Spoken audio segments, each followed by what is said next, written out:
aprovado em 2008, tendo como tema, no dia 22 de junho, aqui neste mesmo local, no mesmo horário, a discussão sobre as zonas especiais de interesse social, né, e a política municipal de habitação.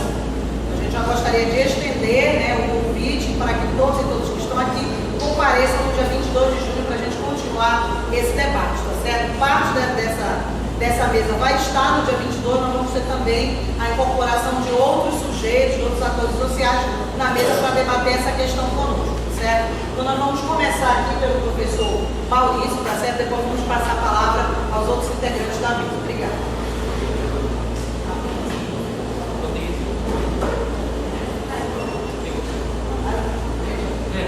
Então assim, gente, sem microfone, tá dando para escutar aí, né?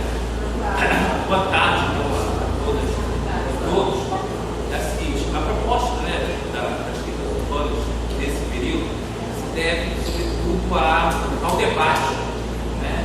Eu diria nem não só ao debate, ao embate, né, político e jurídico, praticamente dizer, né, em torno da regulamentação do plano diretor, um aspecto importante da regulamentação do plano diretor de Belém. Costumo destacar que é plano diretor de Belém, porque vem muito da imprensa, né? Plano diretor urbano, plano diretor urbano.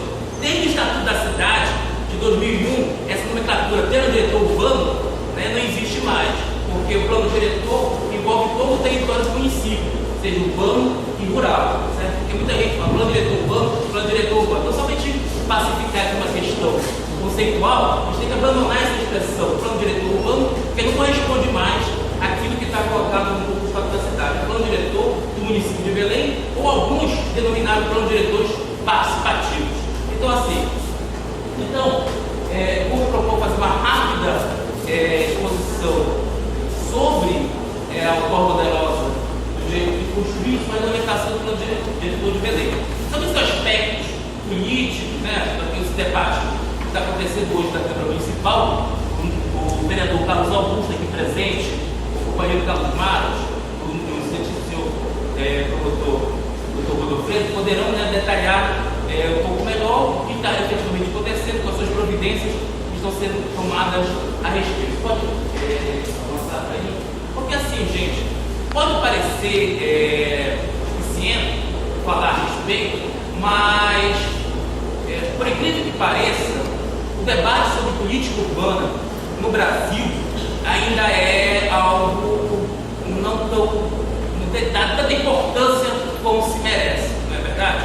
Em verdade, a discussão sobre a legislação urbanística, né, ela também não é dada a devida atenção.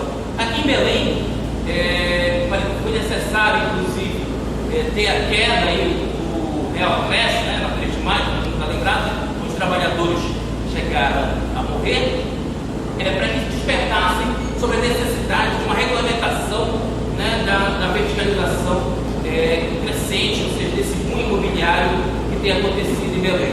Esse é um debate que já veio de longa data, certo? Sobre a aplicação de instrumentos que visem a regulamentar o adensamento, a regulamentar a possibilidade de poder intervir e conformar a propriedade urbana à sua função social. E assim, os movimentos sociais urbanos tiveram uma grande participação nesse processo de constituição de uma política urbana se fazer presente no texto da Constituição de 1978. Foi graças ao movimento de reforma urbana, né, que fez por meio da emenda popular da reforma urbana, que fez incluir, né, com muita luta, com muito embate, o capítulo da reforma urbana na Constituição de 88. Então, assim, parte do artigo 82 da Constituição, ele já deixa bem claro qual é o papel dos municípios nesse processo da política urbana. Olha lá, a política urbana, executada pelo Poder Público Municipal, segundo diretrizes gerais fixadas em lei, tem por objetivo ordenar o pleno desenvolvimento das funções sociais da cidade e garantir o bem-estar de seus habitantes. Então, assim, são os municípios, né, que têm a competência de executar a política urbana. E executar essa política urbana observando as diretrizes gerais fixadas em lei. E quais são essas diretrizes gerais fixadas em lei? É a Lei 10.257/01, conhecida como Estatuto da Cidade. Então, assim, o município executa a política urbana em conformidade com a Lei Federal 10.257, 01, conhecida como Estado da Cidade. Então, o município não poderá, certo, ir além, né, daquilo que está estabelecido na norma geral, sob pena de ter uma contrariedade aí, né, de uma lei de hierarquia superior. Porque qualquer município tem a competência de executar. Vamos lá. Então, vamos. E nesse contexto da política urbana, os planos diretores, certo, têm um papel estratégico nesse processo. São os planos diretores, aquilo que eu costumo chamar, né? Os planos diretores são verdadeiras constituições. Os planos diretores costumam chamá-los de constituições urbanísticas, certo? Certa vez ouvi tinha um colega dizendo que os planos diretores seria uma lei complementar à lei orgânica. Então pensa assim, mesmo que a lei orgânica não preveja a elaboração do plano diretor, o município fica aprovado a ter um plano diretor, fica até obrigado a ter um plano diretor. Então o plano diretor, segundo aí a edição de um colega nosso, Vitor Carvalho Pinto, que escreveu um livro importante chamado Plano Diretor, do Direito de Propriedade, ele reputa inclusive o plano diretor de verdadeiros institutos jurídicos. Então o plano diretor será um instrumento que dirá quando e como a propriedade urbana cumprirá sua função social. Porque sabemos que toda propriedade deverá atender a uma função social. Então assim,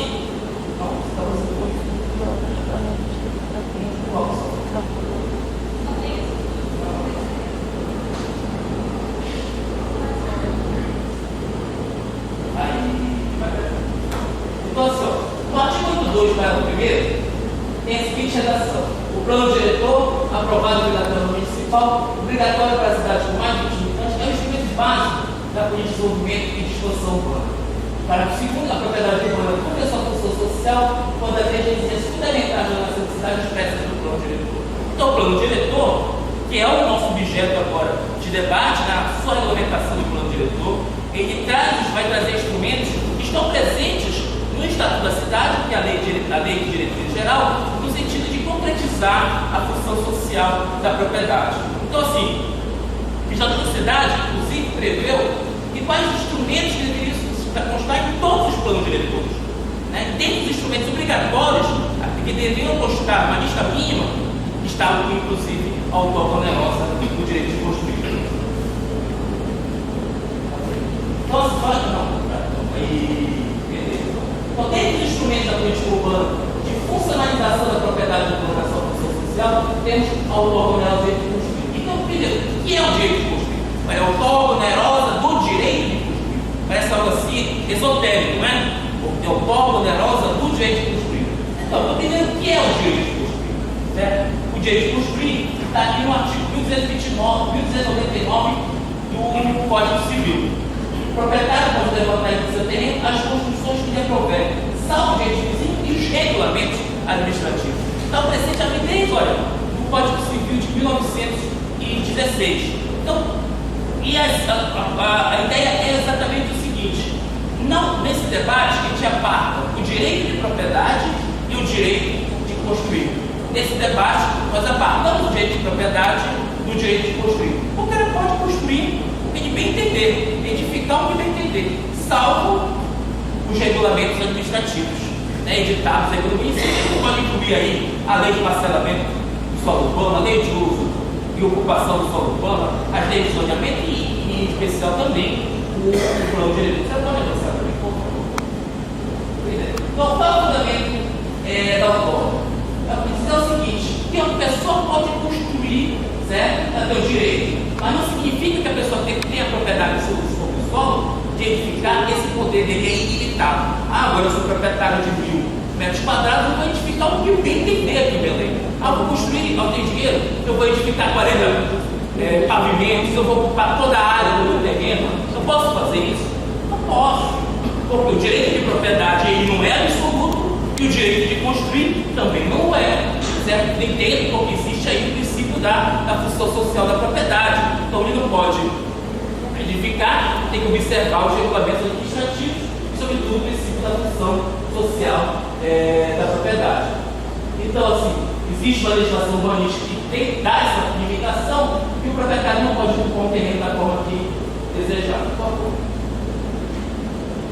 nesse sentido, existe uma separação entre o direito de propriedade do terreno, o direito de construir e o reconhecimento de um valor a esse direito. Bom, se eu posso, com a evolução da técnica, etc., a gente é presenciado em Belém, né? Tem lá agora as torres gêmeas, cada um com o quê? 40, né? 40 andares, né? Ah, beleza. Se chegamos a esse padrão de tecnologia, e onde é que essas torres gêmeas de 40 andares cada um está localizado? Está localizado ali na Avenida, né? Doca de Souza Franco. Salvo melhor juiz, a área de valor agregado, né? Mas a área de metro quadrado mais caro dessa cidade, certo? Então, assim, será que o direito de construir naquela localização, certo? Pode ser ilimitado? Não deve haver uma limitação desse direito de construir? Então, essa é a perspectiva da autora poderosa, e não é um instituto tão novo, gente. Já foi aplicado, já é aplicado em outros países. Tem experiência na década de 70, na França, nos Estados Unidos. O setor imobiliário que gosta tanto de viajar para os Estados Unidos e para a Europa, né? O poder bem limitado também. Lá é bonito. Por que não pode ser bonito aqui também, né? Continue. Então, assim, essa ideia surgiu inicialmente em São Paulo, não é? Na prefeitura lá do lado, etc., e veio discutir inicialmente essa ideia. Então, a ideia é a seguinte, né? Essa aqui é a ideia central de estabelecer um sistema que assegurasse a todos os proprietários de terrenos prontos o direito de construir uma área proporcional à área do terreno, coeficiente de aproveitamento, índice de aproveitamento igual. O interessado em construir além da área do seu terreno, adquiriria do poder público o direito de construção da área excedente, conforme o próximo documento. Então, a ideia básica é o seguinte: olha, vamos delimitar na cidade até o quanto é possível edificar sem pagar nada. Se eu disser que, por exemplo, com o coeficiente de aproveitamento é 1, o cara poderá multiplicar a utilização e ocupação dessa área por 1. Qual é uma hipótese qualquer, assim, só a título de raciocínio, sejamos em 1 ou 2. Que o cara tenha 1000 metros quadrados, o índice seja 2, por hipótese, raciocínio de raciocínio, o cara possa construir 20 pavimentos. Ok, né? Até aí para tudo. Acima disso, ele vai ter que pagar. Certo? Por que ele tem que pagar? Porque aí não tem uma obrigação, aí tem uma faculdade. Ele paga se ele quiser. Se ele quiser construir acima disso, ele paga. Se não quiser construir, fica até os 20, porque aí esse direito de construir, regulamentado pela função social da propriedade, regulamentado pelas normas urbanísticas, acima disso, deixou de ser gratuito. Então, é uma onerosidade, é um monte que ele tem que suportar. E muitos do setor imobiliário dizem que a autor onerosa é um tributo. Não é tributo. O Supremo Tribunal Federal já pacificou o entendimento há muito tempo que o autor onerosa é tributo. Primeiro, por quê? Para ser tributo, tem que ter obrigação tributária. Né? Uma fato geral não é obrigação.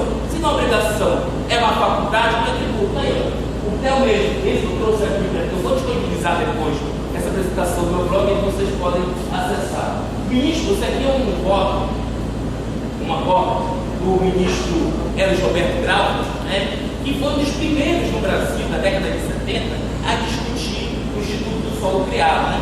Ele é um grande parceiro nesse sentido. Então, isso é um ponto, mas aqui ele marca a questão, né, de que a faculdade que o proprietário tem de construir acima do coeficiente básico de aproveitamento, ela seja um tributo. Não tem natureza de tributo. O cara constrói se quiser. Até 20, amigo, é gratuito. Acima disso, tu tens que pagar. Vamos lá. Então, assim, na década de 90, já os movimentos sociais, após a Constituição de 88, etc., um grande movimento no sentido, né, de regulamentar os planos diretores, etc., já criaram um entendimento a respeito da natureza jurídica e política do Instituto do Solo Criado, que é criar mecanismos para recuperar